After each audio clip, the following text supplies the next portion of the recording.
තවත් MCQ එකක් කතා කරන්න තමයි යන්නේ. MCQ එක තමයි PQ රේඛාවේ මධ්‍ය ලක්ෂ්‍ය R වේ. P කණ්ඩාංක 3, 6 සහ R කණ්ඩාංක 5, 8 නම් Q ලක්ෂ්‍යයේ කණ්ඩාංකය වන්නේ කුමක්ද කියලා අහලා තියෙනවා.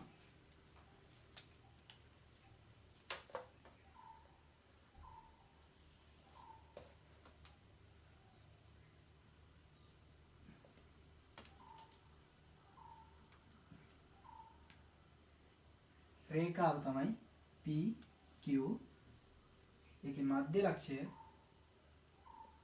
R ලු. P කණ්ඩාංක කියනවා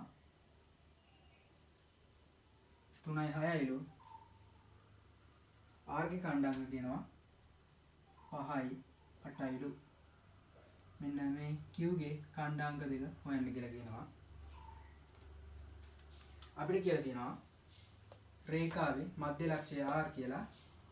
මේ R ගේ අගය නොදී R ගේ කණ්ඩාංක දෙක නොදී Q ගේ කණ්ඩාංක දෙක දුන්නා නම් අපි R හොයන විදිය තමයි P ගේ x අගය Q ගේ x අගය එකතු කරලා ඒක දෙකෙන් බෙදපුවම තමයි R ගේ x අගය එන්නේ.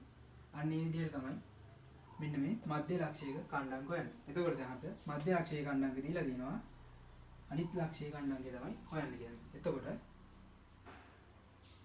මේක x1 කියලා අරගෙන මේක x2 කියලා ගත්තොත් x1 ධන x2 බෙදීම දෙකෙන් එන උත්තරේ තමයි මෙතන r ගේ x අගය වෙන්නේ. එතකොට x1 ධන x2 බෙදීම දෙකෙන් එන උත්තරේ තමයි r ගේ x අගය වෙන්නේ. ඒකට x r කියලා දාමුකෝ. y අගය ඉන්නේ මෙතන y1 කියලා ගත්තොත් y1 ධන y2 දෙකෙන් බෙදුවම වෙන අගය තමයි මෙතන r ගේ y අගය වෙන්නේ. ඒකට අපි yr කියලා දාමු. එතකොට දැන් අපිට තියෙන්නේ මේකට ආදේශ කරලා මෙන්න මේක හොයාගන්න. අපි දන්නවා x1 3යි. x2 අපි දන්නේ x2 කියලාම දාගමු. ඒක දෙකෙන් බෙදුවම අපිට එන උත්තරේ කියනවා 5යිලු. එතකොට මේක සුළු කරගන්න තියෙන්නේ 5 + 2 10යි. 3 ධන x2 සමානයි 10යි. x2 කට උත්තරයක් එනවා 10න් 3 කරුවපම 7යි කියලා. එතකොට x2 ගේ වගේ තමයි 7. y එකටත් ඒ විදිහට apply කරමු. y එක කියනවා 6යිලු. y2 ලු අපිට හොයන්න තියෙන්නේ. ඒක දෙකෙන් බෙදුවම එන උත්තරේලු 8. 8 + 2 16යි.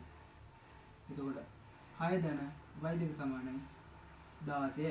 එතකොට y2 කට අපිට උත්තරයක් ගත්ත හැකි 16න් 6 කඩු කරපුවම y2 කට 10යි කියලා උත්තරයක් ගත්ත හැකි.